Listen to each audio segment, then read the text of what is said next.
Bismillahirrahmanirrahim. Assalamualaikum warahmatullahi wabarakatuh. Hamdanillah wassalatan wassalamun ala rasulillah amma ba'du.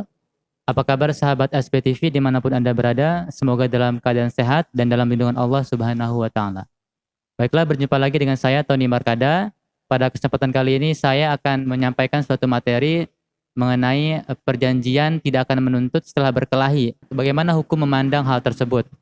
Nah, namun sebelum saya memulai materi kali ini, bagi Anda yang baru pertama kali menonton video ini, ya, bagi Anda juga yang belum mengklik tombol subscribe, silahkan untuk mengklik tombol subscribe terlebih dahulu untuk mengembangkan channel SPTV ini dan supaya Anda tidak ketinggalan ya, agar selalu mendapatkan notifikasi terkait video-video SPTV channel update setiap harinya.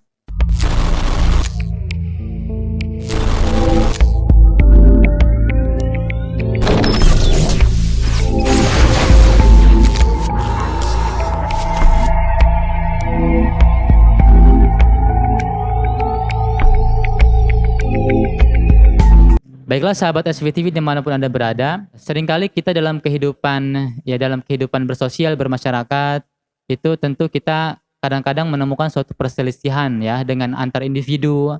Nah, ketika perselisihan itu ada juga yang melakukan perkelahian, ya entah itu dengan siapapun, di mana saja, ya kita tidak pernah tahu. Nah, manakala terjadi suatu perkelahian yang diawali dengan suatu perjanjian tidak akan menuntut, nah, hal tersebut bagaimana menurut pandangan hukum? Ya, di dalam Kitab Undang-Undang Hukum Perdata, ya ada syarat sahnya suatu perjanjian. Nah, diantaranya yang pertama adanya kesepakatan para pihak, yang kedua adanya kecakapan dalam berbuat hukum, dan yang ketiga adanya suatu hal tertentu, dan yang keempat adanya sebab yang halal. Walaupun dalam perjanjian kita mengenal yang namanya asas kebebasan berkontrak atau asas pacta sunt servanda, hal tersebut tidak berlaku dalam hal ini karena perjanjian tidak akan menuntut setelah berkelahi, itu melanggar hukum ya, melanggar Kitab Undang-Undang Hukum Pidana, yaitu pasal 182. Nah, di samping itu, kenapa perjanjian tersebut batal demi hukum? Karena melanggar syarat yang keempat dalam syarat-syarat sahnya suatu perjanjian, yaitu syarat adanya sebab yang halal. Nah, maka karena perjanjian tersebut sudah jelas melanggar, maka perjanjian tersebut menjadi batal demi hukum. Nah, selanjutnya kita mengulas lebih jauh lagi mengenai perkelahian satu lawan satu ya. Di dalam Kitab Undang-Undang Hukum Pidana bab 6 ya, di pasal 184 ayat 1 itu berbunyi, seseorang diancam dengan pidana 9 bulan jika ia dalam perkelahian satu lawan satu itu tidak melukai tubuh pihak lawannya. Jadi ketika orang itu berkelahi ya, satu lawan satu, dan tidak sampai salah satu di antara mereka tidak sampai terluka, maka itu ancaman pidananya adalah 9 bulan. Nah, selanjutnya di ayat 2-nya itu diancam dengan pidana penjara paling lama 1 tahun 4 bulan ya. Itu barang siapa melukai tubuh lawannya. Nah, apabila lawannya tersebut ternyata mengalami luka, itu bisa diancam dengan pidana penjara paling lama 1 tahun 4 bulan. Nah, selanjutnya di ayat ketiga itu diancam dengan pidana penjara paling lama 4 tahun barang siapa melukai berat tubuh lawannya. Jika sampai lawan tersebut mengalami luka yang cukup berat, itu maka bisa dipidana dengan ancaman penjara paling lama 4 tahun. Nah, bagaimana jika sampai perkelahian tersebut mengakibatkan salah satu dari mereka itu meninggal dunia? Nah, maka bisa diancam dengan pidana penjara paling lama yaitu 7 tahun. Nah, bagaimana menurut pandangan para pakar mengenai pasal 184 mengenai pertandingan atau perkelahian satu lawan satu? Ya, menurut R. Susilo, ya, berkelahi satu lawan satu adalah perkelahian dua orang dengan teratur dengan tantangan lebih dahulu, sedangkan tempat, waktu, senjata yang dipakai termasuk siapa saksi-saksinya itu telah ditetapkan pula. Maka yang dimaksud dengan perkelahian satu lawan satu dalam hal ini pasal 184 ayat 1, 2, 3 maupun 4, yaitu apabila perkelahian tersebut diawali dengan tantangan terlebih dahulu. Ya, contoh misalnya ketika kita misalnya lagi nongkrong sama teman misalnya yang tidak kita sukai, tiba-tiba dia datang lalu kemudian mengajak duduk bersama namun kita tidak mau dan akhirnya dia mengajak kita untuk berkelahi ya. Nah, maka terjadilah suatu tantangan terlebih dahulu. Nah, ketika hal tersebut terjadi, maka kembali lagi kita bisa menggunakan pasal 184 ayat 1, 2, 3 maupun ayat yang keempat, ya. Nah, sebagai catatan, apabila tidak memenuhi syarat-syarat tersebut, maka perkelahian tersebut kita tidak masuk dalam pasal 184 ayat 1, 2, 3 maupun ayat 4. Nah, selanjutnya, bagaimana dengan lawan satu dalam hal ini contohnya petinju misalnya.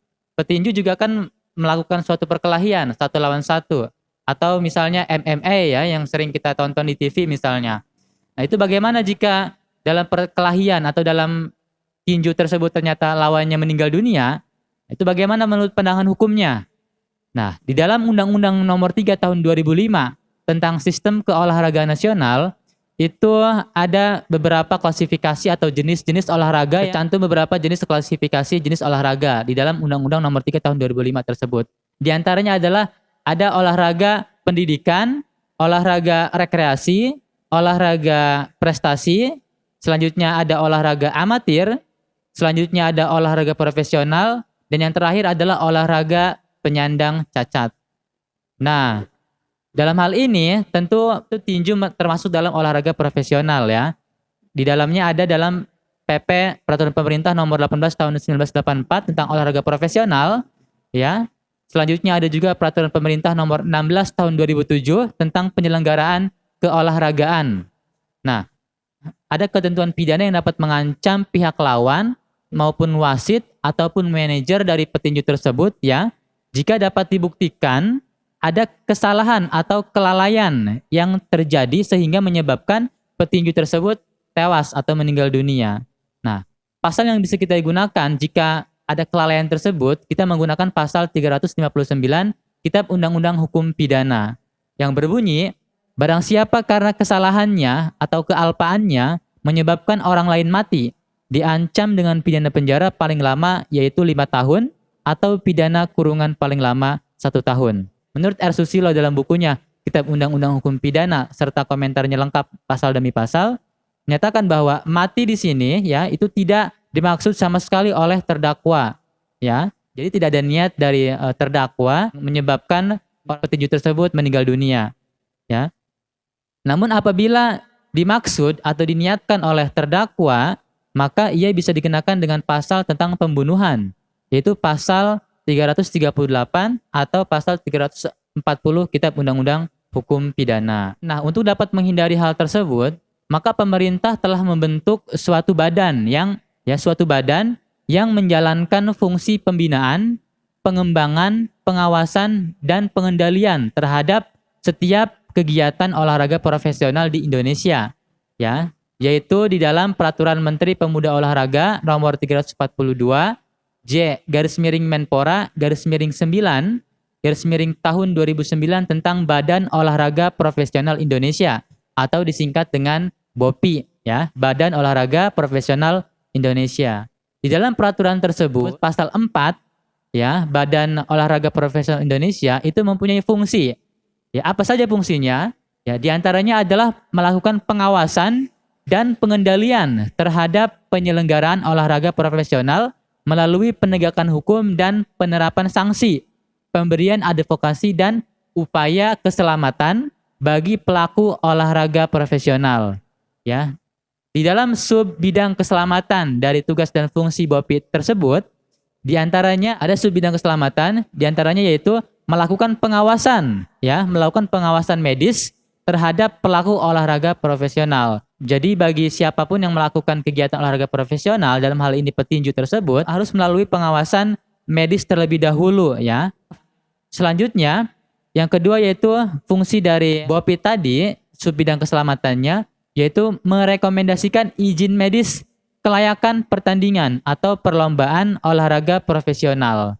Jadi salah satu tugas penting dari adanya BOPI ini adalah mengecek terlebih dahulu ya kelayakan atau kesehatan secara medis dari si petinju tersebut. Apakah layak untuk melakukan suatu pertandingan ya atau tidak. Jadi harus dicek terlebih dahulu kondisi kesehatannya. Nah, bagaimana jika ternyata ketika sudah dicek secara medis dan ternyata dinyatakan layak untuk bisa dapat bertanding dalam suatu pertandingan dalam ring, Nah, bagaimana jika petinju tersebut tetap meninggal? Maka dalam hal ini tidak ada pihak yang dapat dimintai pertanggungjawaban, ya, karena ini merupakan bagian dari risiko pertandingan atau olahraga profesional yang menggunakan kekerasan. Jadi ketika setelah melakukan pemeriksaan cek yang cukup ketat melalui BOPI, namun ternyata kematian tidak bisa dihindarkan, ya, atas karena pertandingan tersebut, maka tidak ada pihak yang bisa dimintai pertanggungjawaban karena situ sudah menjadi resiko dari olahraga profesional tersebut yang mengandung unsur kekerasan. Nah, jadi cukup sampai di situ materi kali ini.